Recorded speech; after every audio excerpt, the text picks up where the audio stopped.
South India Shopping Mall, The Wedding Mantra, Sarikotta Wedding Collection, South India Shopping Mall. మధ్యప్రదేశ్లోని ఇండోర్కు చెందిన రాజా రఘువంశీ సోనంకి మే 11న పెళ్లైంది. ఈ కొత్త జంట హనీమూన్ కోసం మే 20న బయలుదేరారు.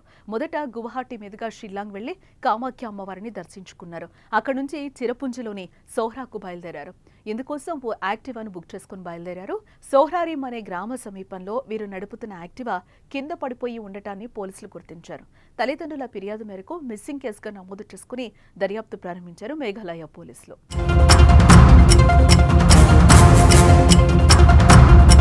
అయితే మే 23 నుండి రాజా రఘువంశీ సోనం జాడైతే కనిపించలేదు. పోలీసులు రెస్క్యూ టీం తీవ్రంగా గాలించారు. ఈ క్రమంలోనే సోహ్రా సమీపంలోని ఒక లోయ నుండి రాజా మృతదేహాన్ని స్వాధీనం చేసుకున్నారు. రాజాని హత్య చేస్తుంటారని పోలీసులు అనుమానిస్తున్నారు. అయితే సోనం ఆచూకీ ఇంతవరకు లభించనే లేదు. ఆమె కోసం విస్తృతంగా గాలిస్తున్నామని పోలీసులు అంటున్నారు.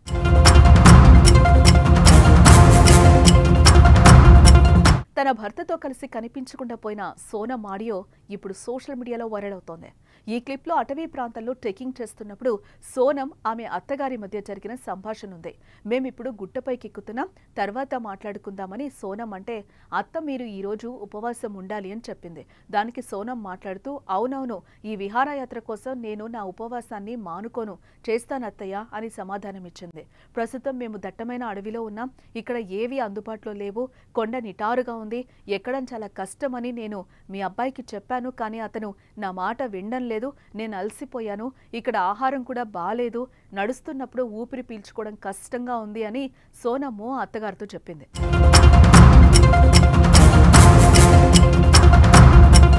ఇక తల్లితో రాజా రఘువంశీ మాట్లాడుతూ, ఇప్పుడే శిఖరం పైకొచ్చాం, పండ్లు తింటున్నామమ్మా, నువ్వు పర్వతం పైకి ఎందుకు వెళ్ళావు, వెళ్తే వీడియో ఎందుకు షేర్ చేయలేదు అని తల్లి అడిగింది. ఇక్కడ ఇంటర్నెట్ కనెక్టివిటీ లేదు, అందుకే షేర్ చేయలేదని రాజా సమాధానమిచ్చాడు. తల్లి మీరు ఎప్పుడు రిటర్న్ అవుతున్నారు అని అడిగింది. రాజా 2 రోజుల్లో ప్రయాణం ముగించుకొని వస్తామని సమాధానమిచ్చాడు. ప్రస్తుతం తల్లి, కొడుకు, కోడలు వీరి సంభాషణ సోషల్ మీడియాలో కన్నీరు పెట్టించే విధంగా ఉంది.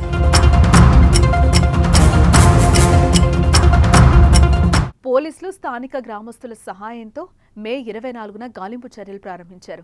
జూన్ 3న సోహ్రా సమీపంలోని లోయ నుండి రాజా మృతదేహాన్ని స్వాధీనం చేసుకున్నారు. అతని కుడి చేతిలో రాజా అని ఉన్న పచ్చబొట్టు ద్వారా అతన్ని గుర్తించారు. అతని శరీరం పక్కన ఒక కత్తి దొరికింది. అతను హత్యకు గురయ్యాడని పోలీసులు నిర్ధారించారు. సంఘటనా స్థలంలో పోలీసులు ఒక మహిళ తెల్ల చొక్కా, టాబ్లెట్స్, మొబైల్ ఫోన్, స్క్రీన్ భాగాలు, స్మార్ట్ వాచ్ను స్వాధీనం చేసుకున్నారు. ప్రస్తుతం సోనం రఘువంశీ అన్వేషణ కొనసాగిస్తున్నామని పోలీసులు తెలిపారు.